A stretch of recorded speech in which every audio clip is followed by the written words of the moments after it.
శ్రద్ధ అంటే విశ్వాసం, సబూరి అంటే సహనం. బాబా దగ్గర మనము దత్తాత్రేయులు అవతారమైనటువంటి సాయిబాబా గారి దగ్గర మనం ఏ దేవాలయంకి వెళ్ళినా, షిరిడీకి వెళ్ళినా బాబా విగ్రహం అక్కడ ఉంటే, స్వామివారు అక్కడ కూర్చుని ఉంటే వారి సింహాసనానికి రెండు వైపులా శ్రద్ధా సబూరి అని ఉంటుందండి. చక్రాలలాగా శంకు చక్రముల వలె మనకి కనబడుతూ ఉంటుంది ఆ స్వామివారి దగ్గర. అవి చదువుకొని మనము శ్రద్ధా సబూరిని సంపాదించుకోవాలి. బాబా కోరేది ఆ 2 నాణెములే, 2 రూపాయలంటే అవే. అంతే తప్ప మనము బాబా దగ్గరికి వెళ్ళి 2 రూపాయలు అడిగాడు కదా అని జోబులోంచి 2 రూపాయలు తీసి ఉండిలో వేయటం కాదు. బాబా మనకు సూచించేది శ్రద్ధా సబూరిని ఇవ్వు అని చెప్తున్నాడు బాబా దత్తాత్రేయుల స్వామివారు. మరి అలాంటి విశ్వాసాన్ని, సహనాన్ని మనం పెంపొందించుకోవాలి. అలాంటి విశ్వాసము రావాలంటే ఏం చేయాలి? గురువుల యొక్క చరిత్రను చదివితేనే అలాంటి విశ్వాసం కలుగుతుంది. ఎప్పుడైతే విశ్వాసం గట్టిగా ఏర్పడుతుందో అప్పుడే సహనం కలుగుతుంది.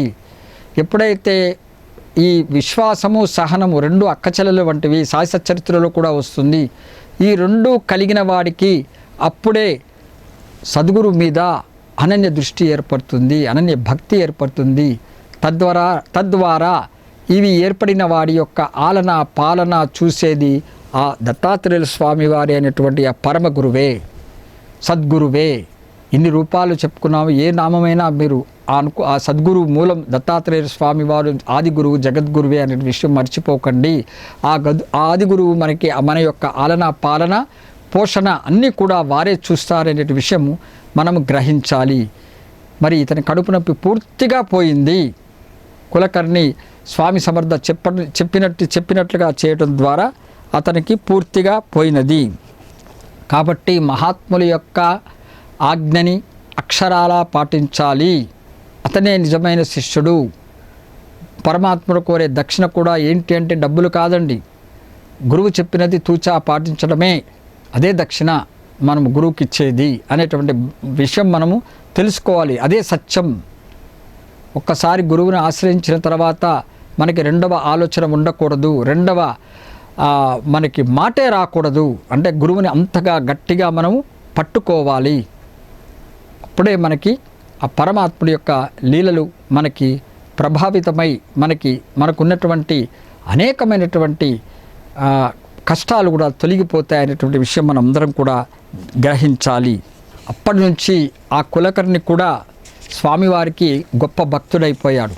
మరి అలాంటి వ్యాధి ఎవరు నయం చేయనటువంటి వ్యాధిని స్వామివారి యొక్క వాక్కు ద్వారా, అతని యొక్క సూచన ద్వారా, వారి యొక్క సూచన ద్వారా అతను పాటించడం చేత అవి నివారణ అతనికి పొందాడు. కాబట్టి ఆ కులకర్ణి శ్రీ స్వామి సమర్థ అక్కలకోట మహారాజుకి గొప్ప భక్తుడయ్యాటండి. మరొక భక్తుడి గురించి తెలుసుకుందాం. ఇప్పుడు అతని పేరు గోపాల్ బువా కేల్కర్. గోపాల్ బువా కేల్కర్ అనే అతను మరొకతను ఉన్నట్టండి. అతను రత్నగిరి రైల్వే స్టేషన్లో మరి పనిచేస్తున్నాడు. అతనికి కూడా ఈ కులకర్ణిలాగా అతని వ్యాధి కూడా కడుపు నొప్పే, భరించలేనటువంటి కడుపు నొప్పితో బాధపడుతున్నాడు. అతను కూడా ఎన్నో మందులు వాడాడు, ఎంతోమంది వైద్యుల దగ్గరికి వెళ్ళాడు. మరి అతనికి నివారణ ఏమీ కలగలేదు. ఎన్ని ఔషధాలు వేసుకున్నా కూడా అతనికి ఏది ఉపయోగం లేకపోయింది. అతను కూడా చివరికి శ్రీ స్వామి సమర్థ అక్కలకోట మహారాజు గారి యొక్క లీలలు మహిమలు విని, వారి యొక్క పేరు ప్రఖ్యాతలను విని మరి అక్కలకోటకు వెళ్ళి స్వామి సమర్థని మరి చూడాలని అనుకున్నాడు. అతను అక్కలకోటకి వెళ్ళాడు. అప్పుడు స్వామి సమర్థ అతని కలలో కనిపించటండి. ఆ భక్తుని యొక్క కలలో, స్వప్నంలో కనపడి ఏమన్నానంటే, నీ వ్యాధి నివారణ చేసి తిని అని అన్నారట కలలో స్వామివారు. మరి ఆయన స్వామి కడకు రక్షణ కొరకు వచ్చాడు, శరణ కోరదామని వచ్చాడు, పడుకున్నాడు, నిద్రపోయాడు. అతని కళ వచ్చింది. కళలో స్వామివారు నీ వ్యాధికి నివారణ అయిపోయిందని చెప్పేశారట స్వామి సమర్థ. ఇదంత గొప్ప లీలో చూడండి. కళలో చెప్పడం జరిగింది. కళలో అతనికి కణితని ఏ విధంగా ఆ గురుస్పర్శ ద్వారా కణిత పోయిందో లేవంగానే ఇక్కడ అలాంటిదే చిత్రం. ఈ గోపాల్ బువకి వెంటనే మెలకు వచ్చింట. అక్కలకోటలో ఉన్నటువంటి ఆ గోపాల్ బువకి వెంటనే మెలకు వచ్చి లేచి చూసేటప్పటికీ అతనికి కడుపు నొప్పి అనేది లేకుండా ఉంది. ఎంతో భయంకరంగా బాధపడుతున్నటువంటి ఆ గోపాల్ బువా కేల్కర్కి ఎప్పుడైతే స్వామి సమర్థ కలలో కనిపించి నీ కడుపు నొప్పి పోయిందని చెప్పారో, ఆ మాట అన్నారు, మరి మెలకు రాగానే లేచి చూసేటప్పటికీ అతనికి భయంకరమైన వ్యాధి, ఆ కడుపు నొప్పి పోయింది. అంటే ఇక్కడ ఔషధం ఏమిటండి? స్వామి సమర్థ యొక్క వాక్యే ఔషధము అని చెప్పడానికి ఇది ఒక మరొక నిదర్శన. అలాగే సమంతవాడి అని ఒక గ్రామం ఉందండి. అక్కడ అప్పాసాహెబ్ భోస్లే అనే ఒకతను ఉన్నాడు. అతని భార్యకి ఆ భార్య యొక్క ఆ కాలులో 10 రంధ్రాలు ఉన్నాయటండి పాపం. ఈ అప్పాసాహెబ్ భోస్లే భార్యకి, ఆ భార్య యొక్క కాలులో 10 రంధ్రాలు ఉన్నాయట పాపం. భరించలేకపోతుంట. అది ఒక భయంకరమైన జబ్బు, వ్యాధి అది పాపం. ఆ రంధ్రాలు ఉంటే ఎంత కష్టమో, మనం నడుస్తున్నా నీళ్ళు తాగినా అదంతా కూడా ఆ పాదంలో అనేకమైనటువంటి ఈ క్రిములు అవన్నీ మట్టి అవన్నీ చేరి ఇంకా అది భయంకరంగా పెరుగుతుందే తప్ప దానికి నివారణ మనం తలుచుకుంటేనే మనం చాలా భయపడిపోతాం. అలాంటి వ్యాధితో బాధపడుతుందట ఆమె. ఆ దంపతులు కూడా స్వామివారి యొక్క మహిమను తెలుసుకున్నారట. మరి తెలుసుకుని ఆమె తన భర్తతో అక్కలకోటకు రావడం జరిగింది. ఇంకా ఆమెతో పాటు ఆమె భర్త ఇంకా కొంతమంది మొత్తం ఒక 10 మంది దాకా స్వామి సమర్థ కరకి వచ్చారటండి. మరి ఆ సమయంలో స్వామి సమర్థ కొండపైన ఉన్నారట. తెలుసుకున్నారు అక్కడికి వెళ్ళిన తర్వాత స్వామి సమర్థ ఎక్కడున్నారు అనుకుంటే అక్కడ కొండ మీద ఉన్నారు అనే విషయం తెలుసుకున్నారు. మరి వీళ్ళందరూ కూడా స్వామి దర్శనం కోసమని కొండెక్కి ఎక్కడైతే స్వామివారు ఉన్నారో స్వామి సమర్థ అక్కడికి వెళ్ళారు వీళ్ళందరూ కూడా. మరి వాళ్ళందరూ స్వామివారిని దర్శించుకున్నారు. వాళ్ళు స్వామివారికి కొన్ని కానుకలు కూడా తెచ్చారటండి అక్కలకోటలో స్వామివారిని దర్శించుకుని వాళ్ళందరూ కూడా స్వామి దర్శనం కొండపైకి ఎక్కి మరి ఒక కౌపీన్యము, అలాగే కొన్ని దుప్పట్లు, దోవతి ఇలా పట్టుకొచ్చారట వాళ్ళందరూ. స్వామికి ఇద్దాము అనే ఒక భక్తి ప్రేమతో అనుకున్నారు వాళ్ళందరూ కూడా. అవి చూసి స్వామి సమర్థ వెంటనే కోపడ్డట, తిట్టారట స్వామి సమర్థ. ఎందుకంటే వాళ్ళు నిరాడంబరులండి, మనం చెప్పుకున్నాము. మరి ఆయన అవధూత దత్తాత్రేయులు నిరాడంబరులు. రాజుగారే సాక్షాత్తు ఎంతో ఆడంబరంగా వస్తే మరి ఆడంబరం ముందు స్వామి ఎటువంటి ఆనందం కానీ అట్లా లొంగిపోకుండా లాగి చెంపదెబ్బ కొట్టారని చెప్పుకున్నాం. ఆ రాజుగారి యొక్క కిరీటం ఎగిరి అవతల పడిందని కూడా చెప్పుకున్నాం. నిరాడంబరులు వారు. మరి వారి ముందు ఇట్లాంటి ప్రదర్శిస్తే వారికి కోపం వస్తుంది కదండి. అవధూతలు కదా వారు, దత్తాత్రేయులు స్వామి వారు కదా. మరి స్వామి సమర్థ విషయంలో కూడా అలాగే జరిగింది. మొదట తిట్టాట వీళ్ళు తెచ్చినటువంటి కానుకలను చూసి స్వామి సమర్థ. తర్వాత పాపం ఆమె ఆ కాలు రంధ్రాలతో ఉన్నటువంటి తల్లి కూడా అక్కడ ఉంది కదా. అప్పుడు ఆమెను చూసి స్వామి సమర్థ అన్నట్ట, నీ పూర్వజన్మలో చేసిన పాపములు ఈ జన్మలో అనుభవిస్తున్నావు అనే విషయం చెప్పడం జరిగింది స్వామి సమర్థ. అంటే కర్మసూత్రాన్ని గుర్తు చేశారు. కర్మను అనుభవించవలసిందే, కర్మానుగుణముగా ప్రతి జీవి యొక్క ఆట ఉంటుంది అనేటువంటి విషయము స్వామి సమర్థ గుర్తు చేశారు. మరి దానికి ఒక నివారణ కూడా ఇచ్చాట. ఎందుకంటే బిడ్డలంటే పరమాత్మకి ప్రేమ కదండి. ఒక బిడ్డ బాధపడుతుంది పాపం, భయంకరమైన వ్యాధితో బాధపడుతుంది. అది చెప్పుకునేందుకు కూడా ఆ రోగము చిత్రమైన రోగము, 10 రంధ్రాలు ఏమిటండి కాలికి. అలాంటి రోగంతో బాధపడుతున్నటువంటి ఆ బిడ్డను చూసి ఆ తల్లి అయినటువంటి దత్తాత్రేయుల స్వామి వారు స్వామి సమర్థ దానికి నివారణ కూడా వెంటనే చెప్పడం జరిగింది. ఏంటంటే ఒక చెట్టు నుండి పండును తీసి స్వామివారు దాన్ని బాగా గుజ్జుగా చేసి తినమని చెప్పారట స్వామి సమర్థ ఆ వ్యాధితో బాధపడుతున్నటువంటి ఆమెకి, అప్పాసాహెబ్ భోస్లే భార్యకి. ఒక చెట్టులోంచి పండు తీసి బాగా గుజ్జు చేసి దాన్ని తినమని చెప్పారట స్వామి సమర్థ. మరి స్వామి ఆజ్ఞ ప్రకారము ఆ భోస్లే భార్య అలాగే చేసింది. వెంటనే ఆమెకి ఉన్నటువంటి ఆ వ్యాధి పూర్తిగా పోయిందిట. ఆ చెట్టు ఏమిటండి, ఆ కనిపించిన చెట్టు నుంచి పండు తీయటం ఏంటి? స్వామివారు వాక్కు అంటే అదే ఔషధముగా పనిచేసింది. ఇందా చెప్పుకున్నాం కదండి, స్వామివారి యొక్క వాక్కే ఔషధము అని చెప్పడానికి మరొక నిదర్శనం ఇది. ఆ చెట్టు పండు గుజ్జు చేసి తినిపించగానే ఆమె ఎన్నో రోజుల నుంచి బాధపడుతున్నటువంటి ఆమె కాలులో ఉన్నటువంటి పుండ్లన్నీ 10 పుండ్లు కూడా మటుమాయమైపోయాయి. స్వామి సమర్థ యొక్క అద్భుతమైనటువంటి మరొక లీల ఇది. ఇంకొకసారి స్వామి సమర్థకి మనం అక్కలకోటలో స్వామి సమర్థకి చోళప్ప గొప్ప భక్తులని చెప్పామండి. చోళప్ప ఇంట్లోనే స్వామి సమర్థ ఉండేవారని కూడా మనం తెలుసుకున్నాం.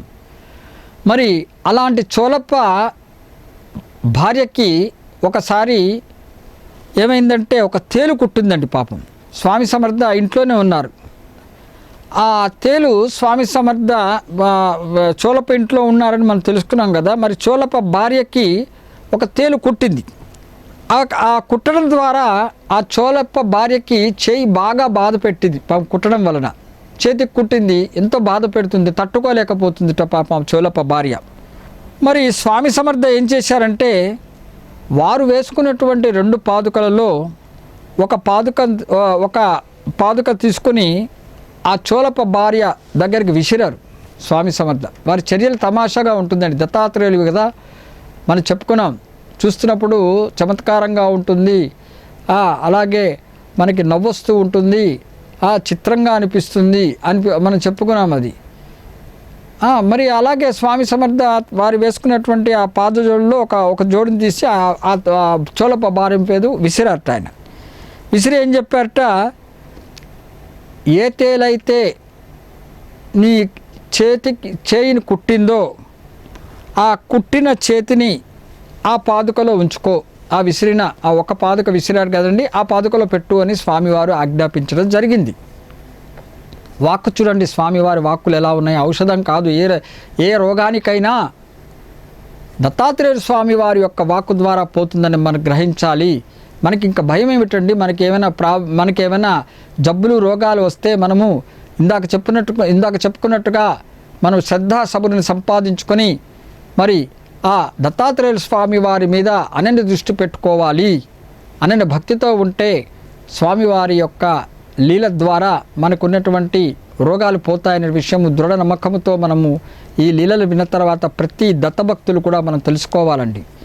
మరి చోళప్పకి ఆ విధంగా స్వామి సమర్థ ఆ 2 పాదుకల్లో ఒక పాదుకని విసిరి ఆమె చెయ్యిని అందులో పెట్టమని చెప్పాట, తేలు కుట్టిన చెయ్యిని. మరి ఆ చోళప్ప భార్య స్వామి సమర్థ ఏ విధంగా అయితే చెప్పారో అలాగే చేసింది. స్వామి సమర్థ యొక్క ఆజ్ఞని పాటించింది.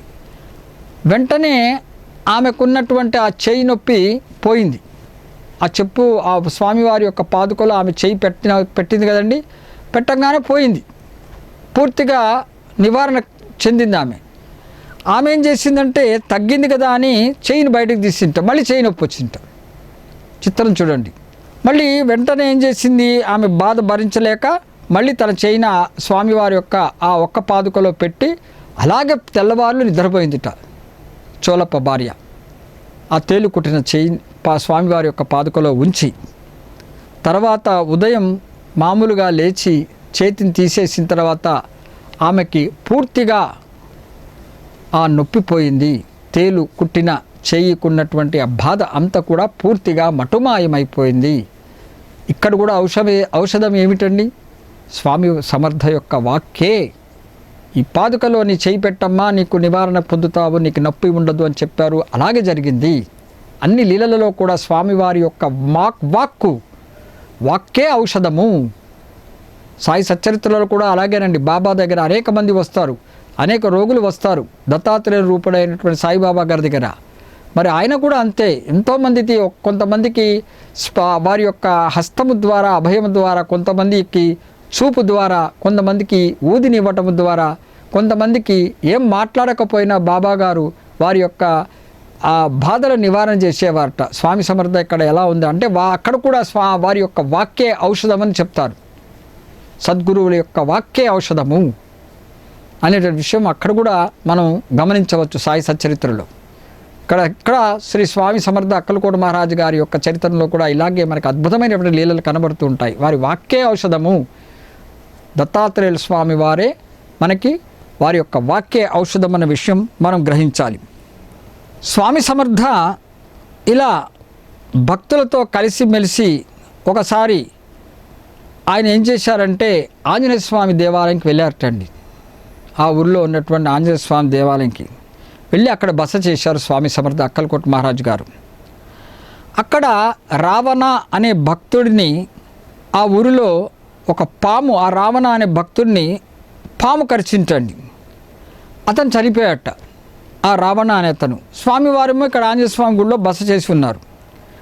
మరి ఆ ఊరు జనులందరూ కూడా రావణ అతను చనిపోయాడు కదా అనే విషయం తెలుసుకొని అనుకోకుండా స్వామి సమర్థ ఇక్కడే ఈ ఆలయంలో ఉన్నారు కదా అని చెప్పి శరణు వేడుకునేందుకు అందరూ కూడా రావడం జరిగింది ఆంజనేయ స్వామి దేవాలయానికి.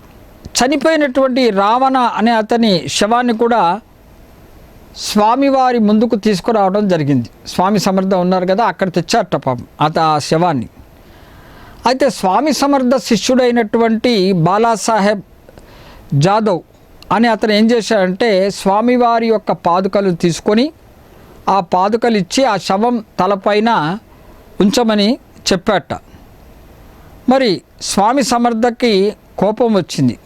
వెంటనే ఆ మాట విని, ఆ శిష్యుడు చెప్పినటువంటి మాట విని వెంటనే కోపం వచ్చింది.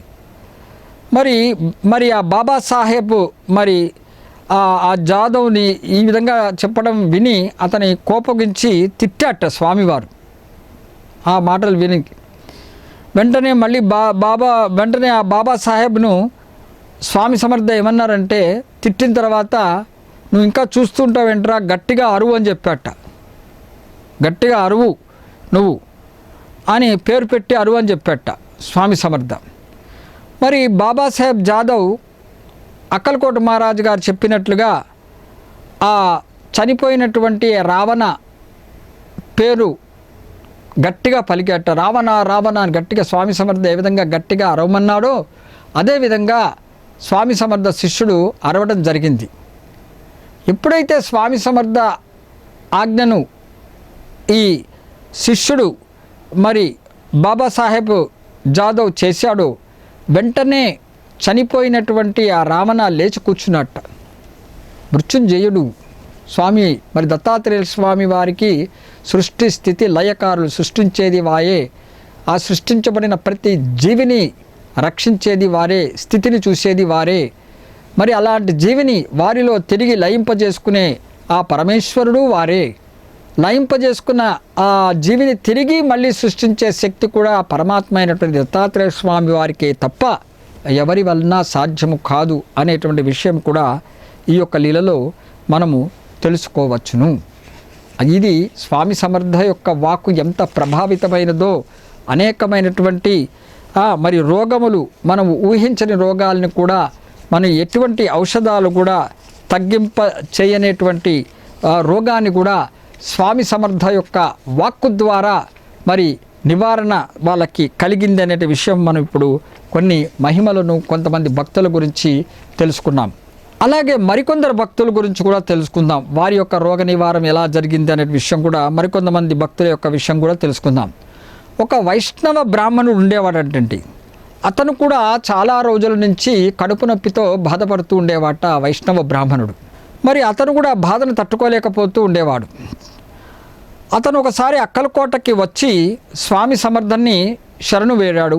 ఆ వైష్ణవ బ్రాహ్మణుడు శరణు వేడటమే కాకుండా స్వామి సమర్థను సేవ చేస్తూ ఉండేవాట అతను. ఒకసారి స్వామి సమర్థకి చాలా కోపం వచ్చింత ఆ వైష్ణవ బ్రాహ్మణుడి మీద. వచ్చి ఏమన్నారట, నా దగ్గరికి వచ్చి సేవ చేస్తూ ఎందుకు నువ్వు ఈ విధంగా కాలానంతా వృధా చేసుకుంటున్నావు అని ప్రశ్నించారట. అంటే పాపం ఆ వైష్ణవ భక్తుడు ఏమన్నట్ట, స్వామి చరణాలను పట్టుకుని, స్వామి నీవు తప్ప నాకు ఎవరు స్వామి రక్ష అని అడగటం జరిగింది. నాకెవరున్నారు స్వామి, మీరే కదా నాకు రక్ష అని చెప్పాట అతను. నన్ను అనుగ్రహించు స్వామి అని వేడుకున్నట్ట అతను. అనగా అప్పుడు వెంటనే స్వామి సమర్థ దయామయుడు, కరుణామయుడైనటువంటి ఆ దత్తాత్రేయుల స్వామి వారు ఏం చేశారట, పక్కనే ఉన్నటువంటి ఒక నిమ్మ ఆకుల చెట్టును చూసి ఆ ఆకులను తెంపెట్టండి స్వామివారు. తెంపి కొన్ని ఆకులు తీసి ఆ వైష్ణవ బ్రాహ్మణుడికి ఇచ్చి తినమన్నారట. అండ్ వాక్కు ఇక్కడ కూడా చూడండి, అతనికి ఉన్నటువంటి వ్యాధి అతను ఏమి చెప్పకపోయినప్పటికీ అక్కలకోటకు వచ్చి స్వామి సమర్థని మరి సేవించుకుంటూ స్వామి సమర్థ దగ్గరే స్వామియే రక్ష ఉన్ని దృఢంగా ఉండడం చేత స్వామి సమర్థ గ్రహించి తెలుసుకొని వెంటనే నివారణకి అతని వాక్యం చేశాడు. ఒక ఆకులను తెంపాడు, నిమ్మ ఆకులను తెంపి ఆకులను తినమన్నట్టు ఆ వైష్ణవ బ్రాహ్మణుడి. మరి గురువాజ్ఞను పాటించాడు ఆ వైష్ణవ బ్రాహ్మణుడు. చెప్పింది చెప్పినట్లుగా చేశాడు. వెంటనే అతనికి నివారణ కలిగింది. అతనికి భరించలేనటువంటి ఆ కడుపు నొప్పి పూర్తిగా మటుమాయమైపోయింది. అతను కూడా స్వామికి మంచి భక్తుడైపోయాడు, ఆ వైష్ణవ బ్రాహ్మణుడు. విశ్వేశ్వరరావు అనే మరొకతను ఉండేవాటండి. అతను కూడా టైఫాయిడ్ అనే విషజ్వరంతో బాధపడుతున్నాడు. ఆ రోజుల్లో టైఫాయిడ్ అంటే మరి అది కూడా ఒక భయంకరమైన వ్యాధి, భయంకరమైన జ్వరం. మరి పాపం ఆ విశ్వేశ్వరరావు అనే అతను ఆ విషజ్వరంతో బాధపడుతున్నాడు. అతను కూడా స్వామి సమర్థ యొక్క భక్తుడే. మరి అంత బాధపడుతున్న కారణంగా స్వామివారిని దర్శించుకునేందుకు రాలేకపోయాడు. అతను స్వామి సమర్థను చూడటానికి రాలేకపోయాడు. పాపం ఆ విషజ్వరం ద్వారా అతను అలాగే ఉండిపోతూ వచ్చాడు. ఒకసారి ఏమైందంటే స్వామి సమర్థయే తన భక్తుడి కోసం అంత బాధపడుతుంటే లేవలేని పరిస్థితిలో ఉన్నప్పుడు స్వామి సమర్థయే భక్తుడి కోసం కదలి ఆ విశ్వేశ్వరరావు ఇంటికి వెళ్ళాటండి. చూడండి ఎంత అద్భుతమో. తన భక్తుని రక్షించుకునేందుకు, తన బిడ్డను కాపాడేందుకు ఆ పరమాత్మయే కదలి వస్తాడు అనే విశేషం ఇక్కడ మనం గ్రహించాలి. అతను వెళ్ళలేకపోతున్నాడని ఒక పక్క చింతపడుతున్నాడు. అంత విషజ్వరంతో ఉన్నప్పటికీ స్వామిని చూడలేకపోతున్నాను కాదని అని మనోవ్యాధి పడుతుంటే స్వామియే సాక్షాత్ పరమాత్మయే భక్తుని దగ్గరికి వచ్చాట. విశ్వేశ్వరరావు ఇంటికి వెళ్ళాడు. అప్పుడు అతను విశ్వేశ్వరరావు ఎలాంటి పరిస్థితిలో ఉన్నాడంటే స్పృహ లేకుండా పడుకొని ఉన్నట్ట పాపం. మరి స్వామివారు ఆ భక్తుని చూసి ఆశీర్వదించారు. గురుస్పర్శ వారి యొక్క హస్తము చేత అతని ఆ విశ్వేశ్వరరావు శిరస్సు మీద నిమిరారు. అతను నిమిరి వెళ్ళిపోయారు. వెంటనే అతనికి మెలకువ వచ్చిన తర్వాత లేచి చూస్తే అతనికి టైఫాయిడ్ జ్వరం పూర్తిగా నయమైపోయింది. ఆరోగ్యవంతుడయ్యాట ఆ విశ్వేశ్వరరావు. మరి ఇలాంటి సంఘటనే స్వామి సమర్థ తదుపరి అవతారమైనటువంటి షిరిడి సాయిబాబా గారు కూడా చూపించారండి. ఎలా అంటే సాయి భక్తుడైనటువంటి రామచంద్ర పాటిల్ అనే ఒక అతను ఉండేవాడండి. అతను బాగా జబ్బు పడ్డాడు. అతను కూడా సాయిబాబాకి గొప్ప భక్తుడు. మరి బాబాని చూడలేకపోతున్నాను, బాబాని దగ్గర వెళ్ళలేకపోతున్నాడని అతనికి ఉన్నటువంటి ఆ జబ్బు చేత పాపం అలాగే మంచాన్ని ఖర్చుకుని పడుకున్నాడు పాపం. అతను రోజు రోజుకి ఆయన పరిస్థితి చాలా హీనంగా అయిపోయింది. స్పృహ లేకుండా అలా పడుకుండిపోతూ ఉండిపోయాడు. ఒకరోజు అర్ధరాత్రి వేళ మరి సాయిబాబా గారు, సమర్థ సద్గురు శ్రీ సాయిబాబా గారు భక్తుల కోసమని ఇందాక ఏ విధంగా అయితే స్వామి సమర్థ మరి ఆ విశ్వేశ్వర ఇంటికి కదిలి వచ్చారో సాయిబాబా గారు కూడా రామచంద్ర పాటిల్ అనే భక్తుడు యొక్క పరిస్థితిని గమనించి వారి అర్ధరాత్రి పూట ఉన్నట్లుండి వారి ఇంటి తలుపులు వేసి ఉన్నప్పటికీ కూడా, రామచంద్ర పాటిల్ ఇంటి తలుపులు వేసి ఉన్నప్పటికీ కూడా బాబా గారు రామచంద్ర పాటిల్ పడుకున్న స్థలమునందు దిండు దగ్గర ప్రత్యక్షమయ్యారటండి. ప్రత్యక్షమయ్యి బాబా రావటం ఆ భక్తుడు చూసి లేచి, బాబా నేను భరించలేకపోతున్నాను, నాకు మరణం ఎప్పుడు చెప్పు అంటే బాబా ఏం చెప్పారటండి, నీ మరణాన్ని తప్పించాను, నీ మరణ చీటిని తీసివేశానని చెప్పి అభయం ఇచ్చి వెళ్ళిపోయాట. అంతటి భయంకర వ్యాధితో బాధపడుతున్నటువంటి ఆ రామచంద్ర పాటిల్ లేచి కూర్చున్నాడు, ఆరోగ్యవంతుడయ్యాడు. దత్తాత్రేయులు స్వామివారి యొక్క లీలలు ఇవన్నీ స్వామి సమర్థే కానీ షిరిడి సాయిబాబా గారే కానీ, ఇది మనం గుర్తుపెట్టుకోవాల్సిన విషయం. ఒక మహాత్ముడు ఉండేవాడండి. ఎన్నో పుణ్యక్షేత్రాలు దర్శిస్తూ రామేశ్వరానికి వెళ్ళాట. రామేశ్వరంకి వెళ్ళిన తర్వాత అతనికి అనుకోకుండా ఒక రోగం రావడం జరిగింది. ఆ రోగం చేత అతను కొన్ని అనుకున్నాడు, కొన్ని ప్రదేశాల్లో వెళ్ళాలనుకున్నాడు, వెళ్ళలేకపోయాడు పాపం అతనికి జబ్బు కారణం చేత. అతను కూడా బాధపడుతూ పడుకుంటూ ఉండేవాడు. ఇంకా నేను వెళ్ళలేను, ఇంకా అనుకున్నవన్నీ అలా అని కొంచెం బాధపడ్డాట ఆ మహాత్ముడు. మరి అతని బాధ చేత అతను ఒకసారి నిద్రపోతే భగవంతుడు అతని స్వప్నంలో కనిపించి, నువ్వు అక్కలకోటకు వెళ్ళు, స్వామి సమర్థని దర్శించుకో అని చెప్పడం జరిగింది. అక్కడ ఒక సిద్ధపురుషుడు ఉన్నారు, వారిని దర్శించుకో అని చెప్పడం జరిగింది. వెంటనే ఆ మహాత్ముడు మర్నాడే రాత్రి వచ్చినటువంటి కళను పూర్తిగా గుర్తు చేసుకొని అక్కలకోటకు వెళ్ళడం జరిగింది ఆ మహాత్ముడు. మరి ఆ సమయంలో, అతను వెళ్ళిన సమయంలో స్వామి సమర్థ ఎక్కడున్నారంటే ఒక బావి దగ్గర కూర్చుని ఉన్నట్ట. మరి ఈ బావి దగ్గర స్వామి సమర్థ కూర్చున్నాడు, దత్తాత్రేయ స్వామివారు. మరి ఆ మహాత్ముడు స్వామివారి దగ్గరికి వస్తుంటే అతన్ని చూసి స్వామి సమర్థ ఏమన్నాడంటే, నీవు ద్వారకకు వెళ్ళాలనుకున్నావు కదా, శ్రీకృష్ణ పరమాత్మని చూడాలనుకున్నావు కదా అని అంటూ స్వామివారు బావి దగ్గర కూర్చున్నటువంటి స్వామివారు ఒక్కసారిగా లేచి చతుర్భుజుడై అయినటువంటి శ్రీకృష్ణుడి రూపం చూపించాటండి ఆ భక్తుడికి. ఆ మహాపురుషుడు స్వామి సమర్థం చూసి ఎంతో ఆనందపడ్డాట. కృష్ణ పరమాత్ముడి దర్శనం చూసి మామూలుగా మళ్ళీ చూస్తే మళ్ళీ స్వామి సమర్థ కనిపించాట అతను. ఆ సన్నివేశాన్ని చూసి స్పృహ కూడా కోల్పోయాడు ఆ మహాపురుషుడు. వెంటనే స్వామివారు ఏం చేశారంటే అక్కడ ఉన్నటువంటి నిమ్మ ఆకులను ఇందాక చెప్పుకున్నాం కదండి, ఏది ఒక వైష్ణవ భక్తుడికి మరి అతనికి కూడా కడుపు నొప్పితో బాధపడుతూ వచ్చినప్పుడు స్వామివారు అక్కడ పక్కన ఉన్నటువంటి నిమ్మ ఆకులను తెంపి ఇచ్చారని, ఇక్కడ కూడా ఈ సన్నివేశంలో కూడా ఈ మహాత్ముడికి పక్కనే ఉన్నటువంటి నిమ్మ ఆకులను తెంపి స్వామివారు స్వయంగా ఇచ్చి తినమన్నట్ట, రోగం తగ్గుతుందని చెప్పాట. ఆ మహాత్ముడు అట్లే ఆ స్వామి సమర్థ చెప్పిన ఆజ్ఞను పాటించడం చేత అతనికి ఉన్నటువంటి ఆ రోగము పూర్తిగా పోయింది. మహాత్ముడు వెంటనే స్వామి చరణాలు పట్టుకుని కృతజ్ఞత చెప్పుకొని స్వామి సమర్థ అక్కలకోట మహారాజుకి గొప్ప భక్తుడయ్యాటండి అతను కూడా.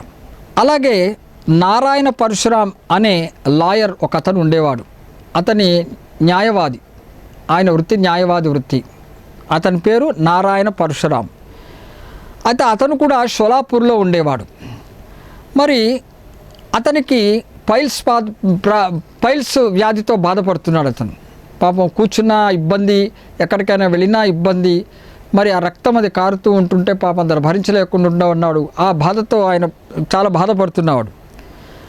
అయితే ఆయనకి అక్కలకోటలో ఒక గొప్ప సిద్ధపురుషులు ఉన్నారు, స్వామి సమర్థ ఉన్నారని తెలిసినప్పటికీ కూడా అతనికి ఉన్నటువంటి ఆ పైల్స్ బాధ చేత ప్రయాణం చేయలేక వెళితే అతనికి ఇబ్బంది అవుతుందనే ఉద్దేశం చేత ఉత్తరం రాసేట అక్కలకోటకి. తనకి ఈ విధంగా బాధ ఉంది అనే ఒక ఉత్తరం రాయటం జరిగింది. అతని సమస్య ఆ ఉత్తరంలో చెప్పడం జరిగింది. ఆ ఉత్తరం చేరగానే స్వామి సమర్థ అతని యొక్క వ్యాధిని తెలుసుకొని కరుణతో అతనికి ఏం చెప్పారంటే, కొన్ని రోజులు నువ్వు గోమూత్రాన్ని తాగు, నీకు నివారణ కలుగుతుందని స్వామివారు చెప్పడం జరిగింది. మరి ఆ న్యాయవాది ఆ నారాయణ పరశురాం స్వామి సమర్థ ఏ విధంగా చెప్పారో అదేవిధంగా గోమూత్రాన్ని తాగటం ప్రారంభించాడు. మరి అతనికి ఉన్నటువంటి ఆ పైల్స్ వ్యాధి పూర్తిగా నయమైంది.